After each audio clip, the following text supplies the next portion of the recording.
Chair, I recognize the gentleman from Ohio, Mr. Turner. Thank you, Mr. Chairman. Mr. Zimmerman, first of all, I want to thank you in your opening comments for acknowledging that every administration since the inception of the Washington Treaty have called upon our European allies to contribute more, and for your acknowledging during your comments to questions that President Trump was the most successful since the Wales summit, for getting our allies to rise to the occasion to actually reach and stretch toward their voluntary commitment to go to the 2% contributions that they had committed to at the Wales summit for the Wales Agreement, and that they have now agreed to go beyond that to the 5% contribution. These are important contributions that I think will make a huge difference for both our allies in NATO and for NATO's own functions and its defense. Now, as we look to the National Defense Strategy, questioning to both of you, Mr. Zimmerman and General, is looking at the National Defense Strategy, Russia is identified in the National Defense Strategy as an adversary to the United States, correct, Mr. Zimmerman? That Russia is an adversary of the United States. Congressman, they have the capabilities. They have they pose a threat that it's pretty straightforward. Can you articulate that Russia is an adversary of the United States, Mr. Zimmerman? Yes. General? Yes, sir. As an adversary of the United States, is it in the best interest of the United States that Russia lose and is unsuccessful in the war of aggression against Ukraine, Mr. Zimmerman? What the administration is trying to achieve is an end to that war on terms that support an enduring peace. Is it in the best interest of the United States that Russia is unsuccessful in the war of aggression against Ukraine? Congressman, I think the way you frame it, I would agree with that. If being General? successful means an over, General? yeah.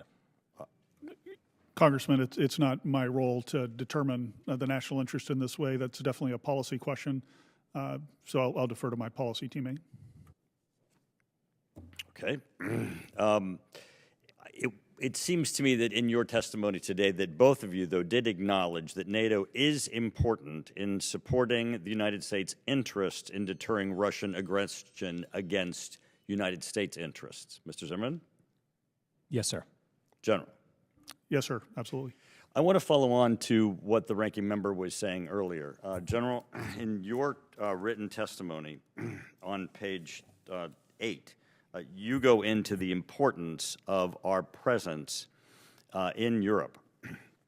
And the ranking member was speaking of our abilities both in the current conflict with Iran, but also in Midnight Hammer, to be able to project power and force. But I'd like you to extrapolate that a little bit further, because our presence in Europe is really beyond that. It's part of our worldwide ability to project force.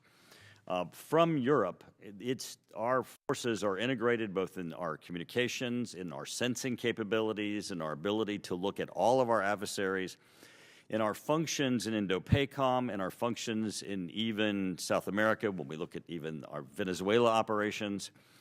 The integration of all of our bases, and including the functions that we do day to day in Europe, your forces are integrated, are at play. And I'd like you to articulate that, because when people speak of forces not being in Europe, we would be really shields down in many respects. And could you articulate that worldwide presence, not just Middle East? Yeah, Congressman, you bet. So the infrastructure that we have in the continent of Europe and that's been built up over the decades that we've been there is critical to our global communications and our ability to command and control forces around the world. It's, as you mentioned, critical to our sensing, our intelligence apparatus around the world. Sustainment and logistics would be the other area that I'd highlight, and no one does the sustainment and logistics and power projection like the United even States. From Europe, we can determine what, for example, even China is doing in Indo-PACOM, what Russia is doing in Indo-PACOM, what Russia is doing that affects South America and Venezuela, what China is doing in South America. All of this is still being conducted and is essential even with our presence in Europe. Yeah, Congressman, the way I'd say it is this is all interconnected and it requires a global approach. Thank you, Mr. Chairman.